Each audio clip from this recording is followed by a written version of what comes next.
Good morning, all my YouTubers, or good afternoon, wherever you are. Glad to have everybody out there in the chat room this morning.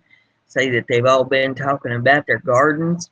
All my lurkers that are out there watching this morning, and to all my Memorex viewers that'll be watching the show later today when they get off work or whatever works for them. Some of them sleep late. We've got all kinds of people that watch the show, and I'm glad to have every one of you. It's a beautiful day here in Indiana today. It's going to be a hot one, I believe. I think they're saying that it'll get up around 90 or maybe more. A little breeze blowing on the trees. I see the leaves are twitching out there, so that'll help a little bit to cool her down. I don't think we're expecting any rain for a few days, and that's a sad thing because everything's drying up. I've been having to go out and water my garden every day. Keep a little water going at it. It would like to dry up without any water. We've got all kinds of news. It's been rolling in over the weekend. I've been checking things out, and I've seen all kinds of things. And so I'm going to try to hit a few of them, hit some of the high spots for you today. We're going to go ahead and hit on this. And the first one here is off of Heat Street.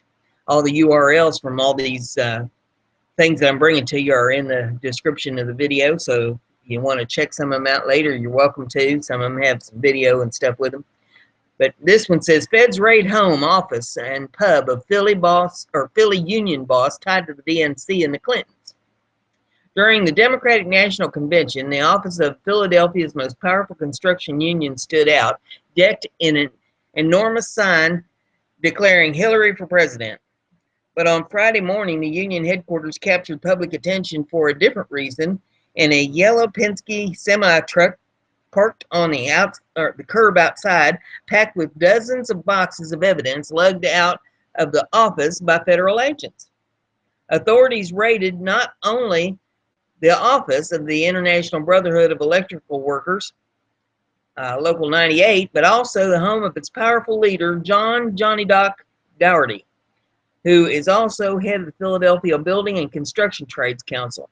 In addition, law enforcement searched a pub run by Johnny Doc and other union bosses, as well as the offices of a labor-connected Philadelphia city councilman.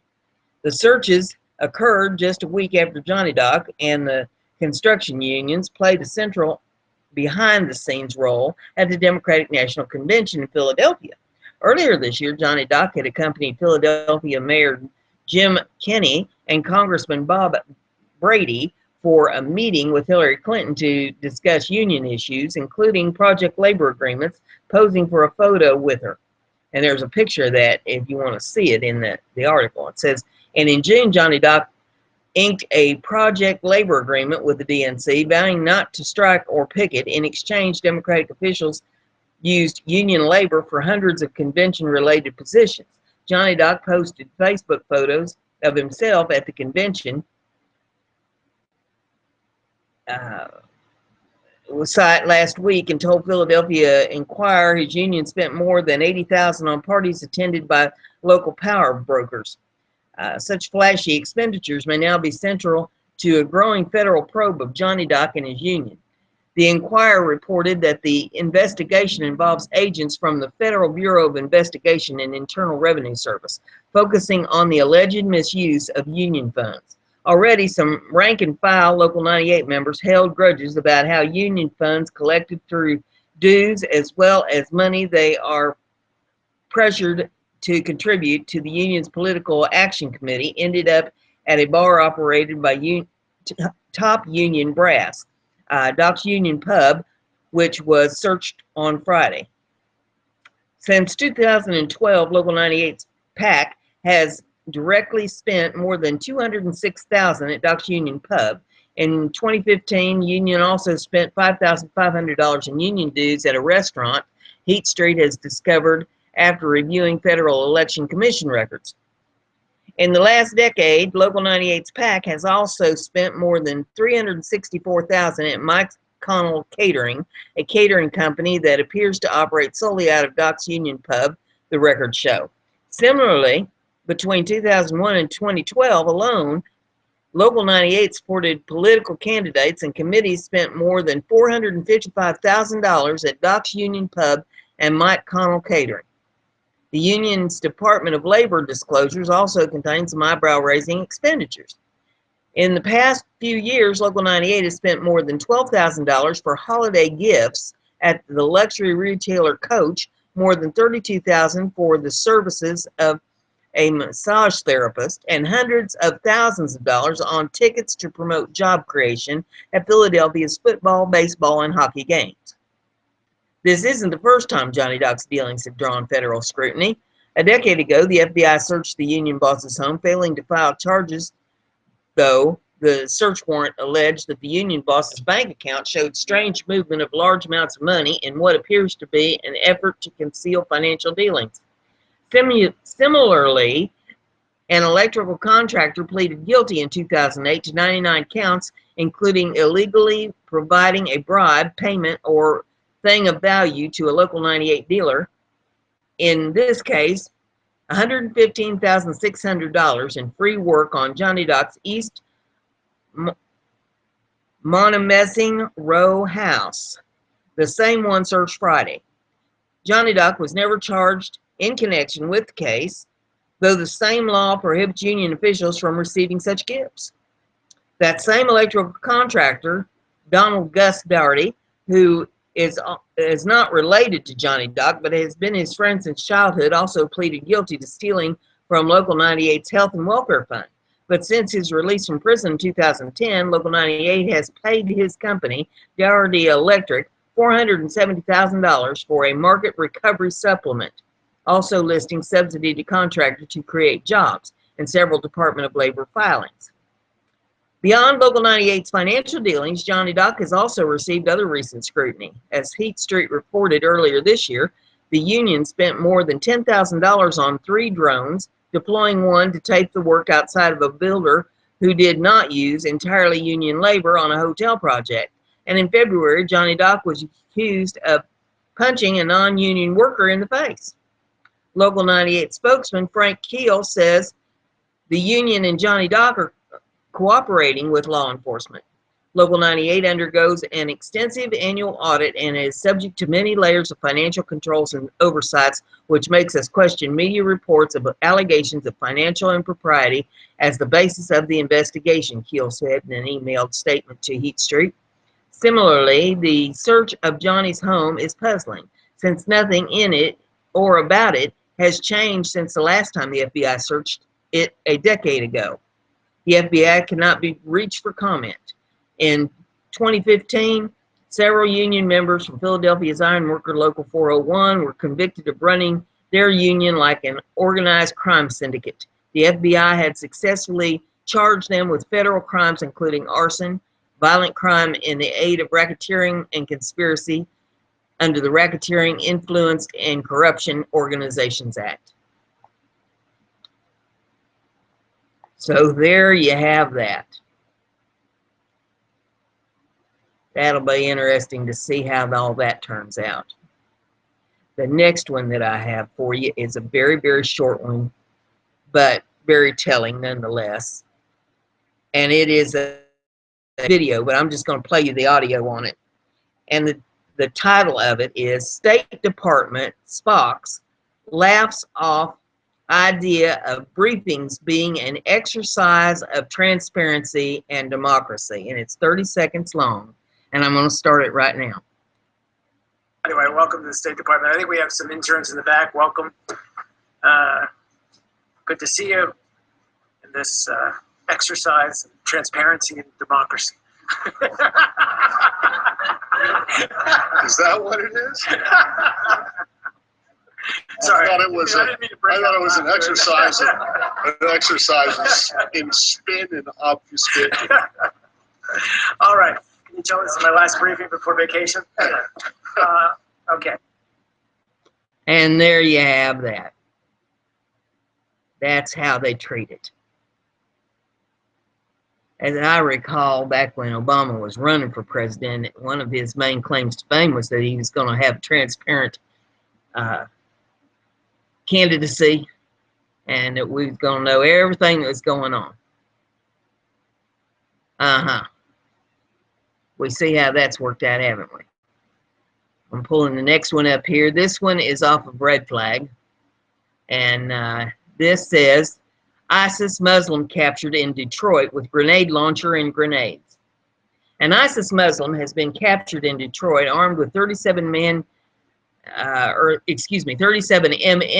grenade launcher, 37 mm grenades, a loud AK-47 rifle, shotgun with shell carriers, an AK-47 magazine with 40 rounds of ammo in each, and ballistic vest with military-grade plates. Sebastian Gregerson, also known as Amram bin Makal, age 29, is charged in criminal complaint filed Monday with unregistered possession of destructive device and unlicensed receipt of explosive materials. A Facebook account belonging to a user with the name Abdurrahman bin Makal and a hometown of Dearborn includes an image of a man on a horse carrying the Islamic State flag. The criminal complaint says he is a resident of Detroit. Source alerted the FBI that Gregerson claimed to have grenades and bazookas, which prompted an investigation.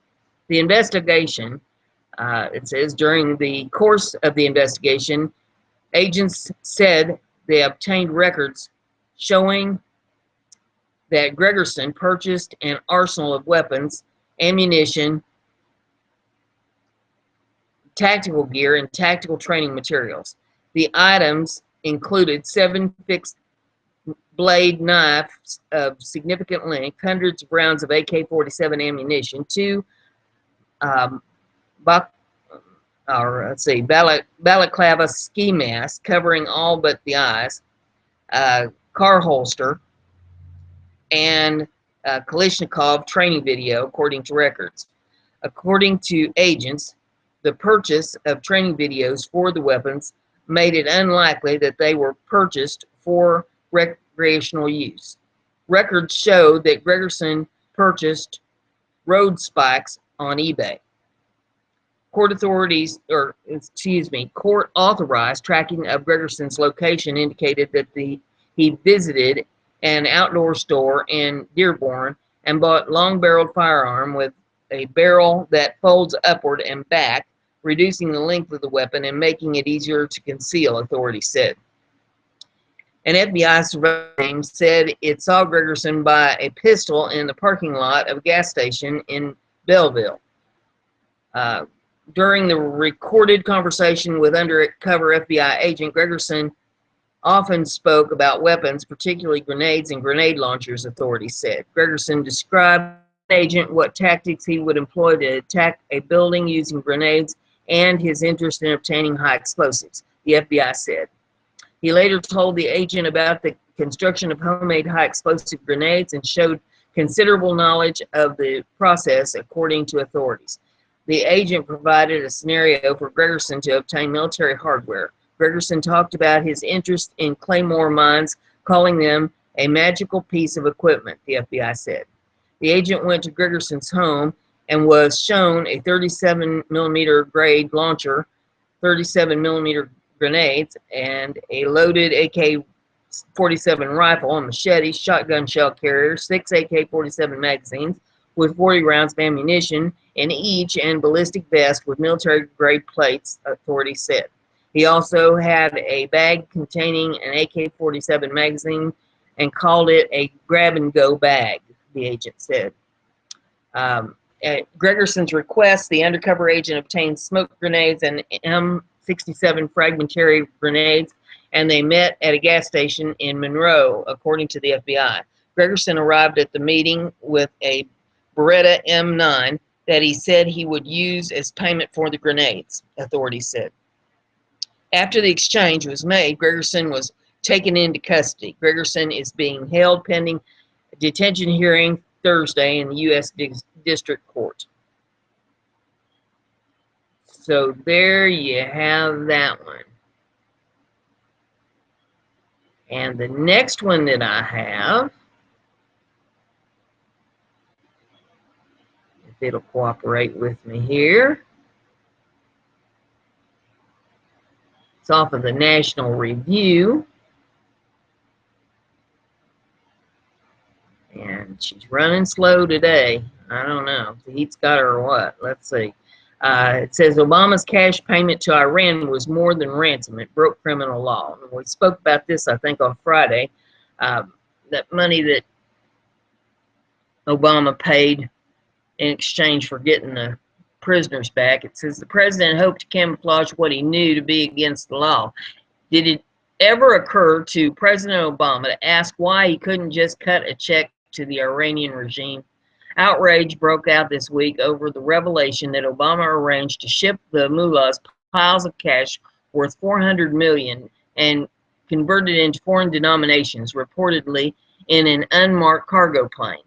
The hotly debated question was whether the payment, which the administration attributes to a 37-year-old arms deal, was actually a ransom paid for release of American hostages Tehran had abducted.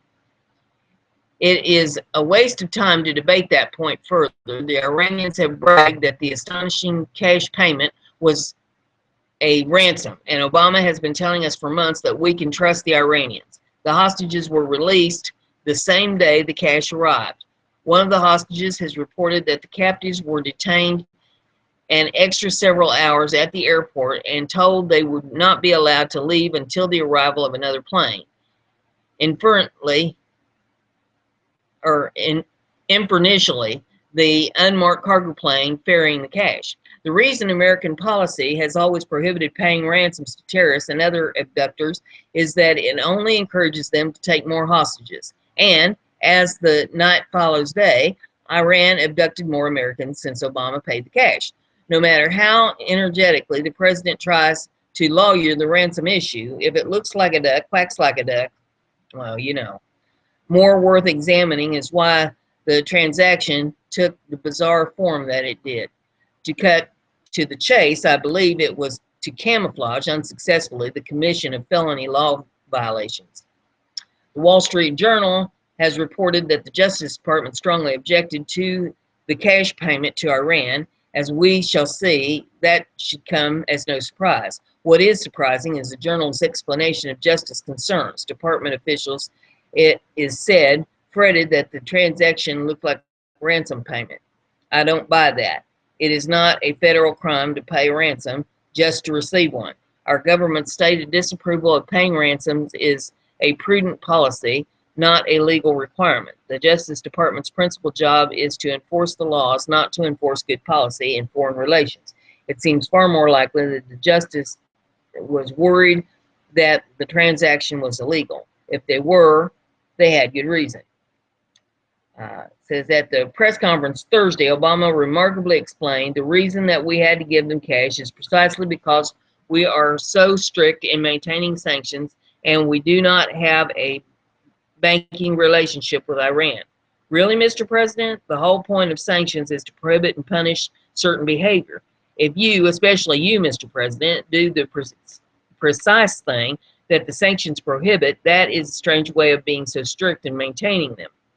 Now the sanctions at the issue exclude Iran from the U.S. financial system by, among other things, prohibiting Americans and financial institutions from engaging in currency transactions that involve Iran's government.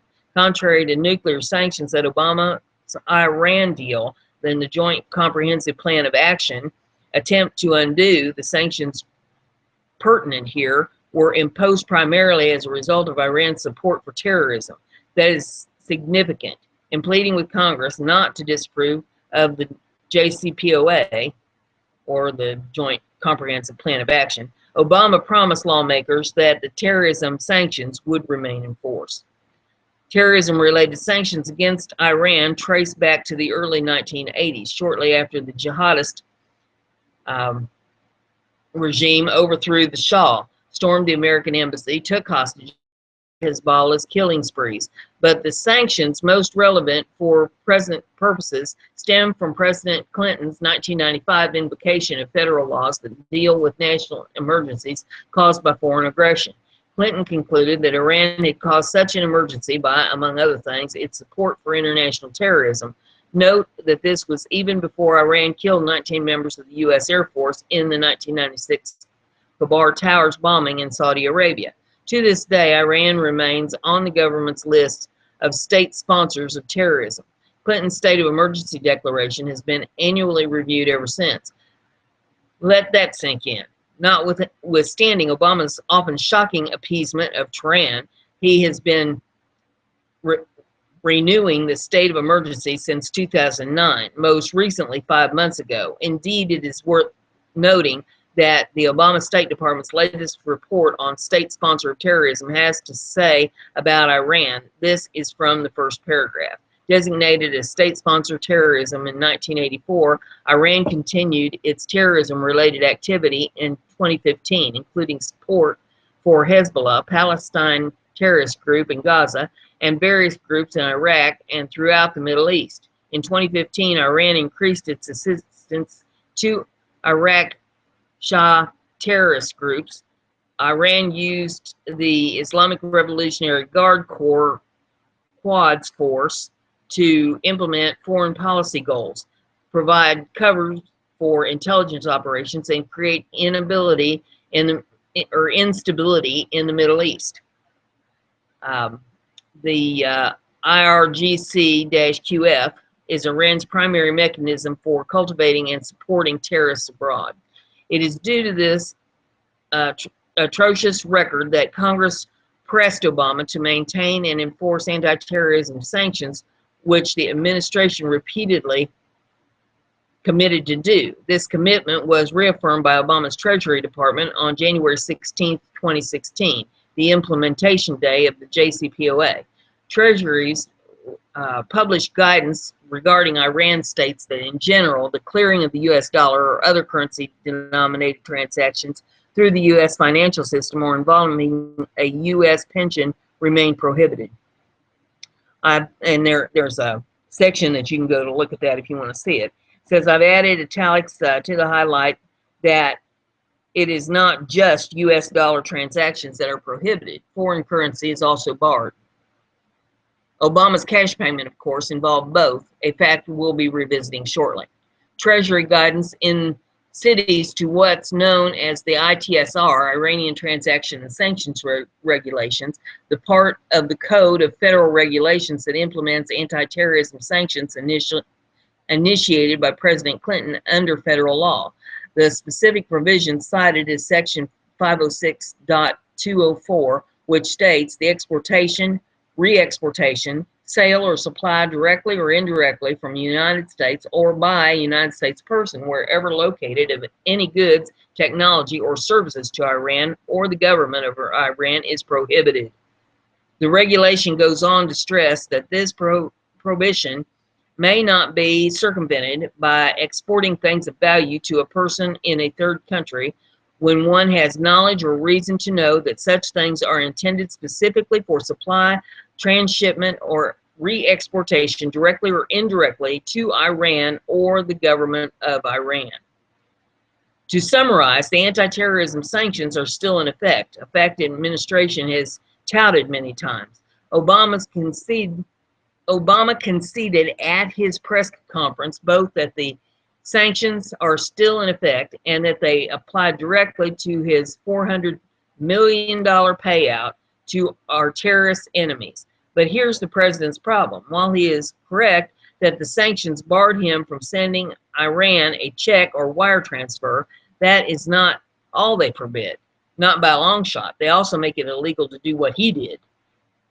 As noted above, the sanctions prohibited transactions with Iran that touch the U.S. financial system, whether they are carried out by dollar or foreign currencies. The claim by administration officials widely repeat in the press that Iran had to be paid in euros and francs because dollar transactions are forbidden is nonsense. Americans are also forbidden to engage in foreign currency transactions with Iran. And there's more to this if you want to read it. I've read about half of what they had down here. So, you know, if you'd like to read the rest of it, it's there for you. But what a mess. My. $400 million. Wow. Certainly there should have been a better way. The next one we've got is off BizPack Review, and it says, Hannity goes off on WSJ critic and never Trumpers like never before. I'll hold a-holes like you accountable, he says. And this says, echoing other conservative stalwarts like Bill Kristol and George Will, Wall Street Journal deputy editorial page editor Brett Stevens told CNN's Fareed Zakaria in May that the only way GOP voters would learn their lesson is with a decisive loss to Hillary Clinton. This line of thinking, of course, has ordinary Americans who love their country wondering what kind of sauce these people have been drinking, or whether they're just tossed all decency aside and are now actively working with the liberals for the destruction of America. As for his part, Sean Hannity has had enough and blasted the so-called conservative hashtag Never Trump crowd on his Wednesday radio show. If in 96 days Trump loses this election, Hannity said, I am pointing the finger directly at people like Paul Ryan and Mitch McConnell and Lindsey Graham and John McCain. I have watched these Republicans be far more harsh toward Donald Trump than they've ever been in standing up to Barack Obama and his radical agenda. They did nothing. All these phony votes to repeal and replace Obamacare show votes so they can go back and keep their power and get reelected. Sorry, you created Donald Trump, all of you, because of your ineffectiveness, because of your weakness, your spinelessness, your lack of vision, your inability to fight Obama. I'm getting a little sick and tired of all of you. I am honestly, and I am tempted to just say, I don't support any of you people ever. From his high tower, where he conceivably won't have to worry about any of Hillary Clinton's disastrous policies, Brett Stevens responded on Twitter, calling Hannity Fox News' dumbest anchor. And there's all kinds of replies to this. If you'd like to read them, it's worth a chuckle. So we've got that in the description. Oh my, I can't make this stuff up. The next one we have is off the dailybeast.com. And I'm waiting for it to come up here. Here we go. The FBI agent apparently egged on Draw Mohammed shooter. Days before an ISIS sympathizer attacked a cartoon contest in Garland, Texas, he received a text from an undercover FBI agent. Tear up Texas, the agent messaged Elton Simpson days before he opened fire at the Draw Mohammed event, according to an affidavit filed in federal court Thursday. You know what happened in Paris, Simpson responded, so that goes without saying, no need to be direct.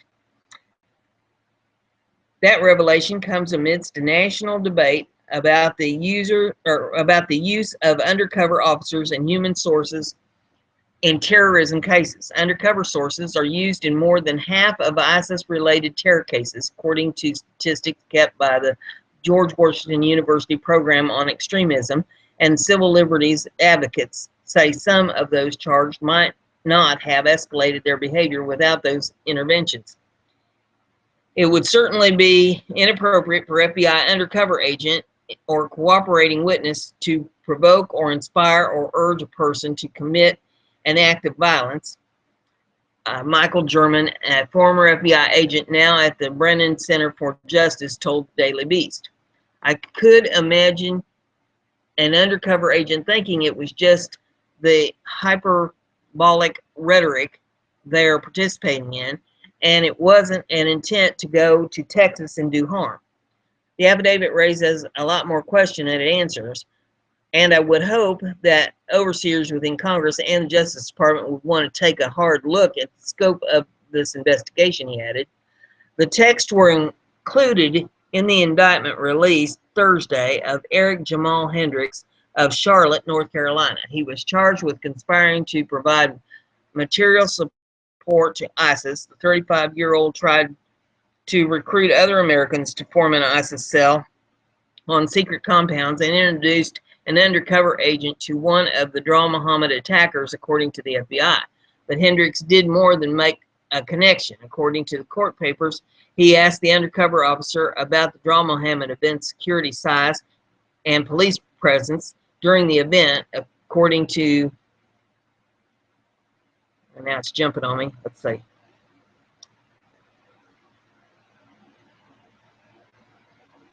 According to an affidavit filed in court. The affidavit does not specify what the undercover responded to questions about the size and security. If you see that pig, Pamela Geller, make your voice heard against her, Hendricks allegedly told the undercover agent, referring to notorious Islamophobe. Press officers for U.S. Attorney Office for North District of Ohio, the Cleveland FBI office, and the Department of Justice declined to comment beyond the affidavit. FBI spokeswoman Carol Crady hung up on the Daily Beast after being asked about the Tear Up Texas text. But shortly after that exchange, Simpson and his accomplice, Nader Sufi, drove up to the contest and opened fire on police officers, injuring one of them slightly. Both men were killed in the altercation, but Hendricks would remain free for another year. Hendricks' arrest means that every major U.S. attack was linked to the FBI investigation before it happened.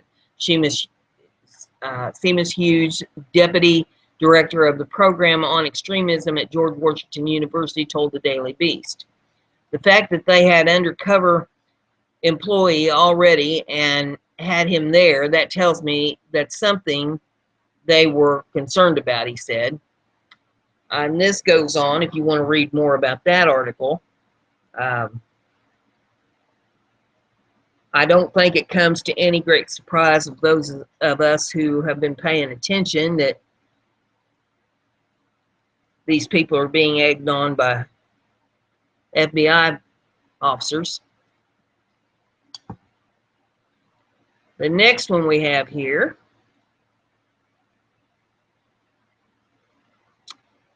is off of AlanBWest.com. Well, it's not wanting to cooperate with me, I don't think. Taking its time. There we go. This says, Black Guns Matter. Founder drops truth bomb on liberals. It's so refreshing to see some truth doled out now and then amidst all the victimhood being celebrated by the left. It's a breath of fresh air when you see folks actually taking action to correct the narrative and make positive change. 29-year-old Philadelphia native Maj Toure is the founder of Black Guns Matter, an organization he started to provide firearm training and education specifically for his fellow citizens of the hood. An interview with Guns.com, Toure said, Charlton Heston said it, you basically got to pry this out of my cold dead hand. I'm not going down that way because we are citizen Americans, Toure told Guns.com. We are citizens. We have the right to exercise the Second Amendment, and anyone that's trying to infringe on that is not only in violation of the Constitution, but they're also, well, okay, they're also just a dick, he says. Just reading what it says, folks. Now, if I can get it to scroll down a little bit. Well, maybe I can't. Okay. Well, it started to scroll down. It's giving me a hard time here. Don't you love technology?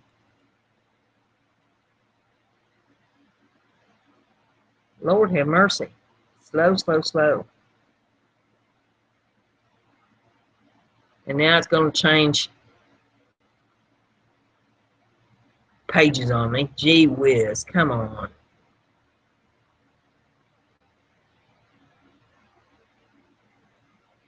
Nope, it's going to change pages. So what I'm going to have to do is let y'all read the rest of that yourselves. But I think it's worth the read. Okay, the next one. Let's see if this don't cooperate with me any better. This is off BizPack Review. They generally don't give me a hard time. So we'll see if it'll come up. It says, watch. White woman pretending to be Hispanic vandalizes Hispanic vet Trump sign, says Coulter.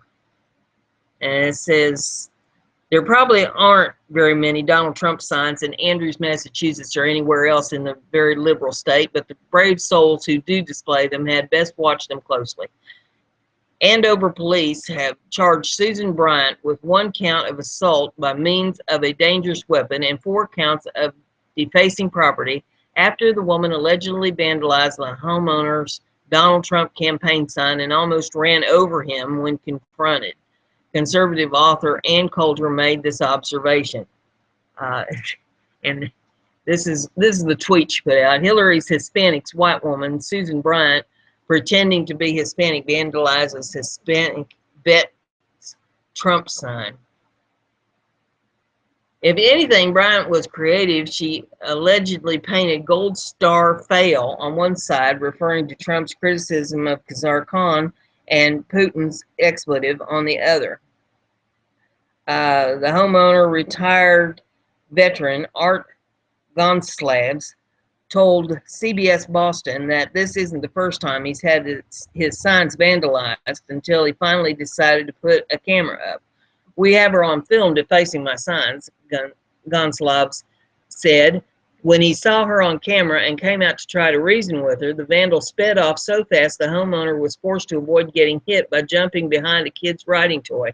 Andover Police Chief Patrick Keefe said during this presidential election season, opinions as to who the next president should be may differ. The ability to express those opinions openly and freely is the cornerstone of democracy in our country.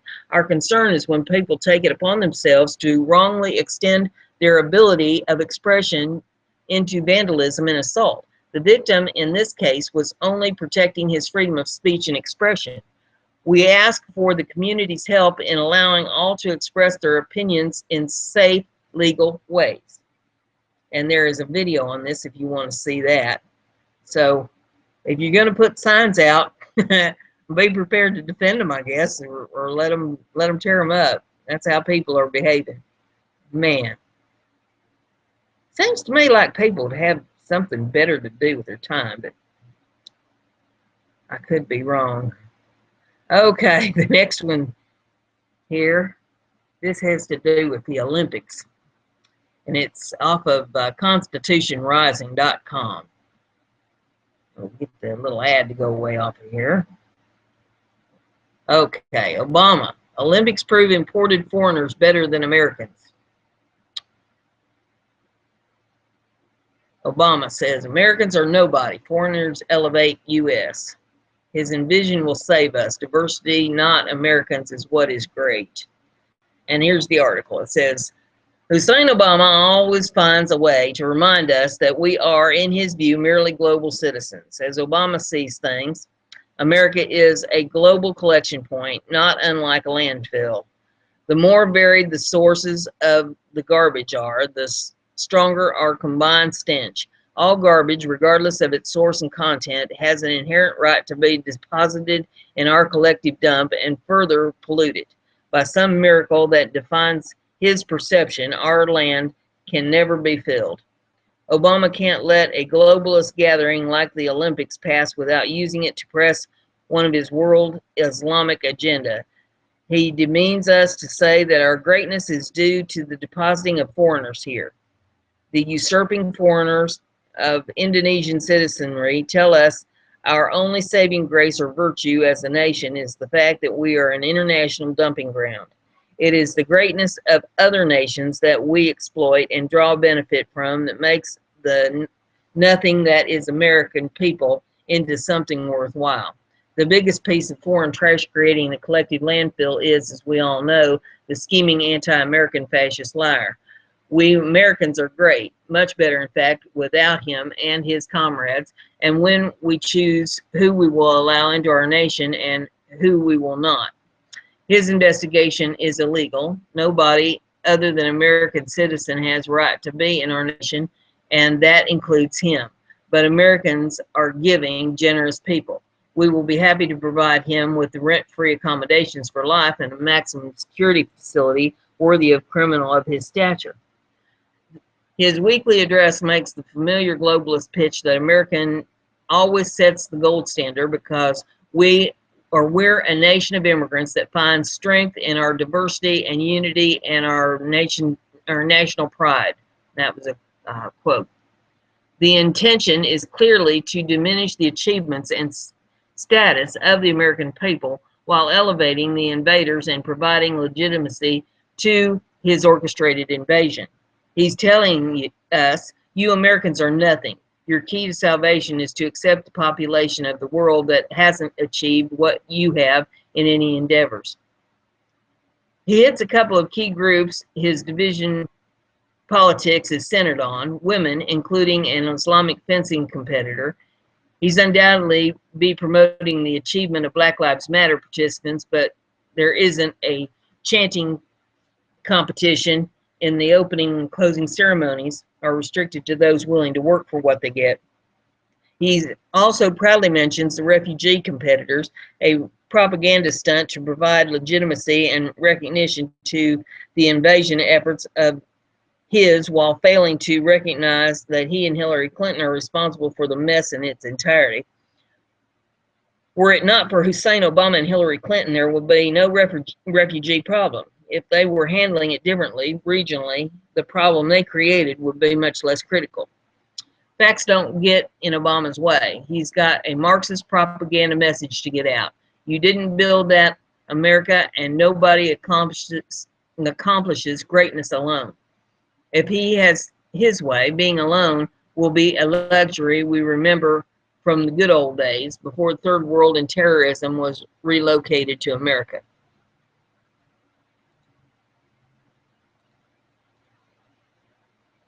And the next article that we have is off the WashingtonTimes.com. And this, in my opinion, is alarming.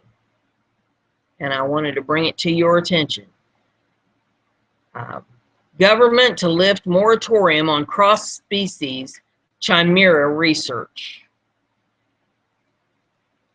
And just so you understand what I'm talking about here, they're talking about taking human stem cells and injecting it into animals so that the animals grow human organs to be used as replacement organs in human beings. So I'll read this to you and you come to your own conclusions, but to me, I think it's alarming. The federal government is planning to lift a moratorium on funding for research studying the effects of injecting animal embryos with human stem cells, creating half human, half animal hybrids. The National Institute of Health Policy would allow federal funding to go towards research creating human animal embryos known as chimeras. Carrie D. Wallenez, NIH's Associate Director for Science, announced Thursday in a blog post that the agency is requesting public comment on expanding funding for such research, signaling the end of a moratorium on the experimentation. Ms. Wallenez said development of these types of human-animal organisms hold tremendous potential for disease modeling, drug testing, and perhaps eventual organ transplant. I am confident that these proposed changes will enable the NIH research community to move this promising area of science forward in a responsible manner, she wrote. The change in protocol was proposed nearly a year after the NIH issued a reprieve on funding for chimera research. So there you have that. And there is a link where you can click to read more about it if you would be interested in that. Wow. What are we becoming? And this one, I wanted to read to you all that it's a major importance, I feel, for anyone that has children in school or grandchildren in school that come to your house, or you go to their house, or you're around kids that go to school. This one is off of Yahoo Beauty, and it says mutant super lice outbreak has now spread to nearly every state. Back to school season is upon us, which means it's time for school supplies, first day of school pictures, and that dreaded four-letter word, lice. But this year, it's not just exposure to regular lice that parents have to worry about. There's now a treatment-resistant super lice that's spreading across the United States. A whopping 42 out of 48 states tested are overrun by this so-called super lice, according to a study published in the Journal of Medicine Entomology. In these 42 states, according to NBC's Today Show, 100% of the lice tested were resistant to over-the-counter treatments. In 6 other states, New York, New Jersey, Michigan, Oregon, New Mexico, and North Dakota, some, but not all of the lice tested, were resistant to over-the-counter treatments. Alaska and West Virginia are not part of the study. And if I can get this to scroll up, boy, she's slow. Okay. The problem, according to the Today Show, is that the lice have mutated, making it more, okay, here we go, making it more difficult for the chemicals and over-the-counter treatments to lock onto the lice and eliminate it. Last August, a study made waves when it found that at least 25 states had developed treatment-resistant lice. Kyon Sup-Yoon, PhD, who worked on that study, and this latest one suggests that the only way to effectively treat these lice are with different chemicals, ones that are typically available through a prescription.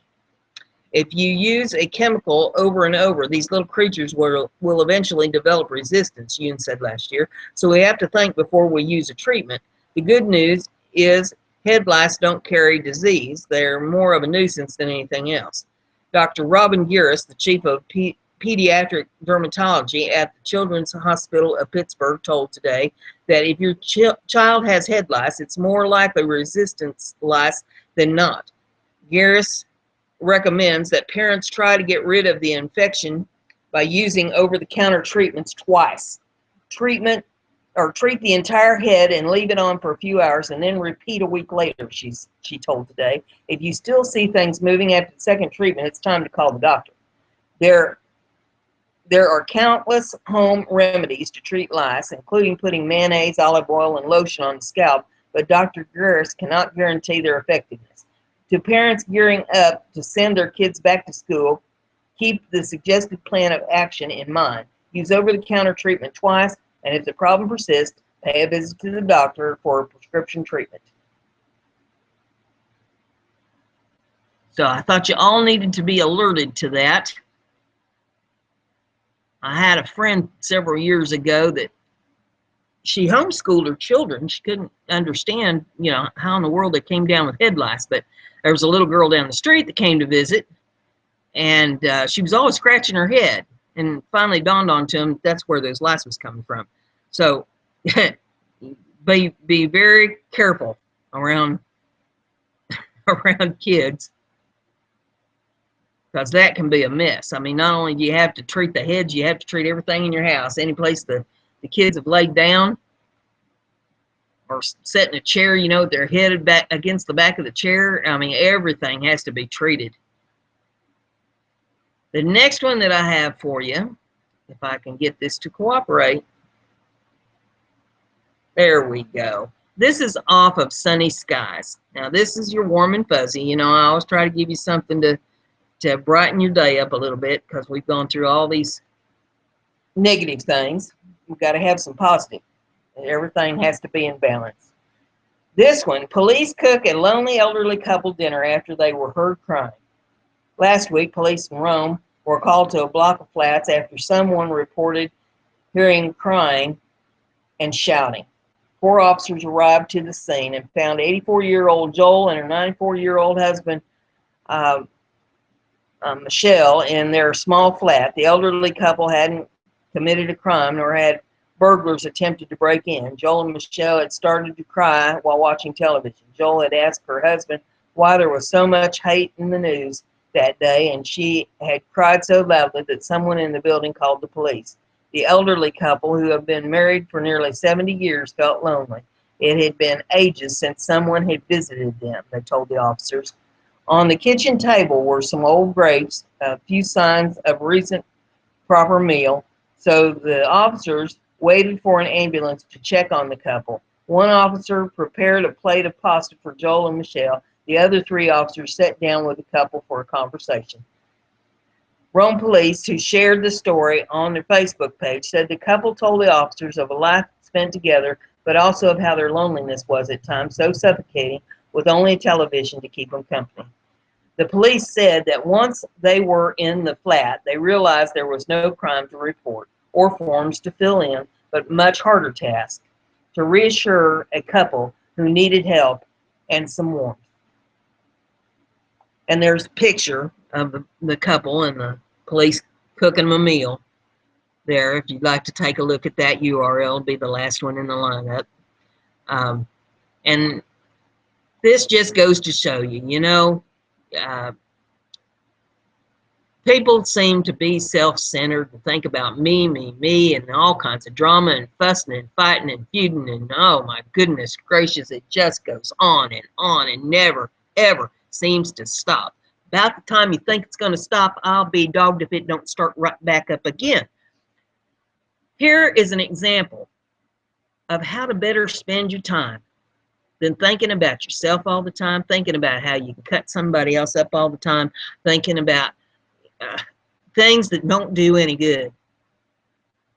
Seek somebody out that needs a little help. I mean, don't turn your back on people just because they're old, or you don't like the way they look, or whatever your narrow-minded view may be. Get over it. Start looking at people a little differently. Scrape the scales from your eyes and your mind. Open up your heart and your mind to people.